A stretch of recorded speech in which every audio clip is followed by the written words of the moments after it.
నమస్కారం. సనాతన లైఫ్ ఛానల్కి స్వాగతం. నేటి ఆధునిక ప్రపంచంలో మన చుట్టూ అన్నీ ఉన్నాయి, కానీ ప్రశాంతత మాత్రం లేదు. ఉదయం లేవగానే మొబైల్ నోటిఫికేషన్లు, ఆఫీస్ టెన్షన్లు, పోటీ పరీక్షల ఒత్తిడి, వీటన్నిటి మధ్య మన మనస్సు ఒక కోతిలా గెంతుతోంది. మనకు తెలియకుండానే మనం మానసిక అలసటకు గురవుతున్నాం. మీరు ఎప్పుడైనా గమనించారా? మన కళ్ళు నిమిషానికి ఎన్నిసార్లు కదులుతాయో. మన కంటి కదలికలకు మన ఆలోచనల వేగానికి నేరుగా సంబంధం ఉంటుంది. మన ఋషులు వేల ఏళ్ల క్రితమే ఒక రహస్యాన్ని కనుగొన్నారు. చలనహీనం చిత్తం అని. అంటే కళ్ళు స్థిరపడితేనే మనసు నిశ్చలమవుతుంది. ఆ నిశ్చలతత్వాన్ని ప్రసాదించే దివ్య సాధనమే త్రాటక సాధన. ఇది కేవలం ఒక వ్యాయామం కాదు, మీ ఆత్మను మేలుకొలిపే ఒక శక్తివంతమైన ప్రక్రియ.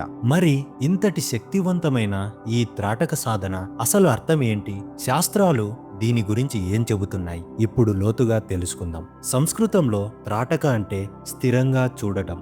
ఏదైనా ఒక వస్తువును కనురెప్ప వేయకుండా సంపూర్ణ ఏకాగ్రతతో నిరంతరం చూడటాన్ని త్రాటక అంటారు. యోగ శాస్త్రంలో శరీర శుద్ధి కోసం షట్క్రియలు చెప్పారు. అందులో త్రాటక ఒకటి. దీని గురించి హఠయోగ ప్రదీపికలో ఒక అద్భుతమైన శ్లోకం ఉంది. నిమిషోన్మేషకం త్యక్త్వా సూక్ష్మ లక్ష్యం నిరీక్షయేత్ యావదశ్రుని పాతః స్యాత్ త్రాటకం ప్రోచ్యతే బుధై. దీని అర్థం చాలా లోతైనది. నిమిషోన్మేషకం త్యక్త్వా అంటే కనురెప్పలు ఆర్పడం మానేసి, సూక్ష్మ లక్ష్యం నిరీక్షయేత్ అంటే ఒక చిన్న బిందువును లేదా జ్యోతిని చూడాలి. ఎంతసేపు? యావదశ్రుని పాతః స్యాత్ అంటే కళ్ళ నుండి నీరు వచ్చే వరకు. ఇలా చేయడాన్నే జ్ఞానులు త్రాటకం అన్నారు. మన మెదడు నిరంతరం వేల సంకేతాలను స్వీకరిస్తుంది, కానీ త్రాటకం ద్వారా మనం మెదడుకు కేవలం ఒక్క సంకేతాన్ని మాత్రమే పంపిస్తాం. దీనివల్ల మెదడులోని ఇతర భాగాలన్నీ విశ్రాంతి తీసుకుంటాయి. ఇదే ఏకాగ్రతకు మూలం. సరే, త్రాటకం అంటే ఏమిటో తెలిసింది. మరి దీనిని ఎలా ప్రాక్టీస్ చేయాలి? అందరూ ఒకేలా చేయవచ్చా? లేదు.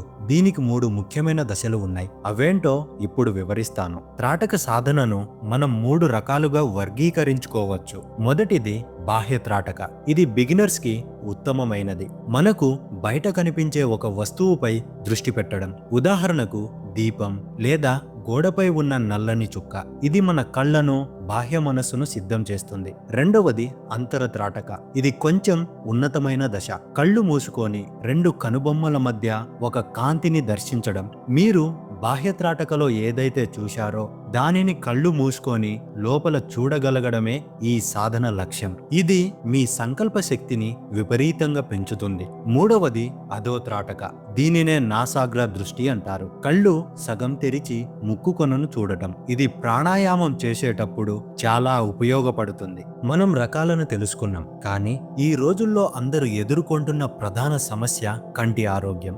ఈ త్రాటక సాధన మన కళ్లకు ఎలా రక్షణ కవచంలా పనిచేస్తుందో ఇప్పుడు వివరంగా తెలుసుకుందాం. మనం రోజంతా స్మార్ట్ ఫోన్లు, కంప్యూటర్లు చూస్తూ కంటిని ఎంతో ఒత్తిడికి గురి చేస్తున్నాం. దీనివల్ల కళ్ళలో మంట, చూపు మందగించడం, తలనొప్పి వంటి సమస్యలు వస్తున్నాయి. త్రాటక సాధన వల్ల కంటికి కలిగే అద్భుత ప్రయోజనాలు ఇవే. మొదటిగా కంటి కండరాల బలం. మనం తదేకంగా చూస్తున్నప్పుడు కంటి చుట్టూ ఉండే సిలియరీ కండరాలు స్ట్రెచ్ అవుతాయి. దీనివల్ల కంటి లెన్స్ ఫోకస్ చేసే సామర్థ్యం పెరుగుతుంది. రెండవది సహజమైన క్లెన్సింగ్. సాధనలో కళ్ళ నుండి నీరు వస్తుంది. ఆ నీరు కళ్ళలోని దుమ్మును మాత్రమే కాదు, అక్కడ పేరుకుపోయిన టాక్సిన్స్ ని కూడా బయటకు పంపేస్తుంది. మూడవది కంటి వెలుగు. ఈ సాధన వల్ల కంటి నాడులకు రక్త ప్రసరణ పెరిగి చూపు స్పష్టంగా మారుతుంది. నాలుగవది డ్రై ఐ సమస్య నివారణ. కనురెప్పలు ఆర్పకుండా ఉండటం వల్ల కళ్ళలోని టియర్ గ్లాండ్స్ ఉత్తేజితమై కళ్లకు అవసరమైన తేమను అందిస్తాయి.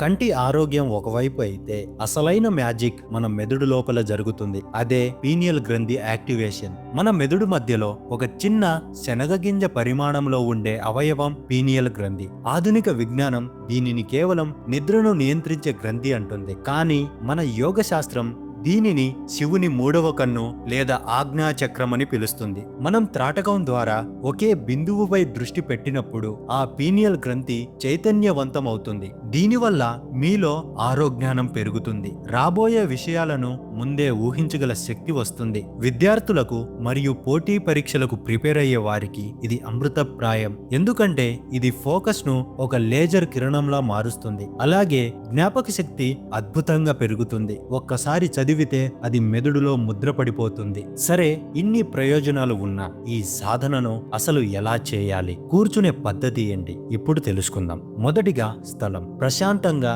చీకటిగా ఉండే గదిని ఎంచుకోండి. రెండవది ఆసనం. సుఖాసనం లేదా పద్మాసనంలో కూర్చోండి. వెన్నెముక నిటారుగా ఉండాలి. మూడవది దూరం.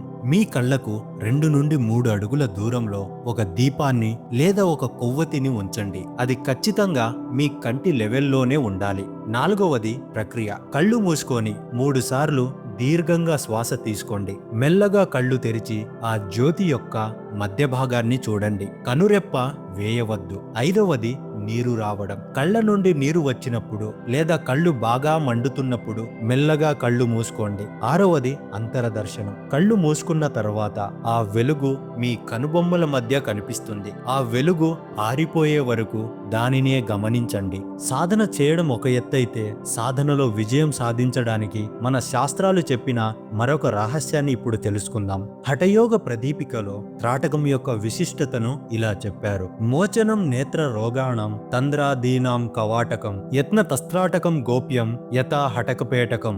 దీని అర్థం త్రాటకం వల్ల నేత్ర రోగాలు నయమవుతాయి, సోమరితనం నశిస్తుంది. ఈ విద్యను ఒక బంగారు ఆభరణాల పెట్టెను ఎంత జాగ్రత్తగా దాచుకుంటామో అంత రహస్యంగా మరియు శ్రద్ధగా నిత్యం ప్రాక్టీస్ చేయాలి. దీని అర్థం ఏంటంటే ఈ సాధన మీకు గొప్ప ఫలితాలను ఇవ్వాలంటే దీనిని క్రమం తప్పకుండా అత్యంత నిష్ఠతో చేయాలి. అయితే ఈ సాధన చేసేటప్పుడు కొన్ని పరిమితులు ఉన్నాయి. ఎవరెవరు జాగ్రత్తగా ఉండాలో ఇప్పుడు చూద్దాం. ముందుగా కంటికి తీవ్రమైన వ్యాధులు ఉన్నవారు, గ్లాకోమా ఉన్నవారు ఈ సాధన చేయవద్దు. ఇటీవలే కంటి ఆపరేషన్ అయిన వారు కనీసం 6 నెలల వరకు దూరంగా ఉండాలి. తీవ్రమైన తలనొప్పి లేదా మైగ్రేన్ ఉన్నప్పుడు సాధన చేయకండి. సాధన చేసిన వెంటనే టీవీలు, ఫోన్లు చూడకండి. కనీసం 30 నిమిషాలు కళ్లకు విశ్రాంతినివ్వండి. మిత్రులారా, త్రాటక సాధన అనేది కేవలం ఒక విద్య కాదు. అది మన సనాతన లైఫ్ మనకు అందించిన దివ్యమైన కానుక.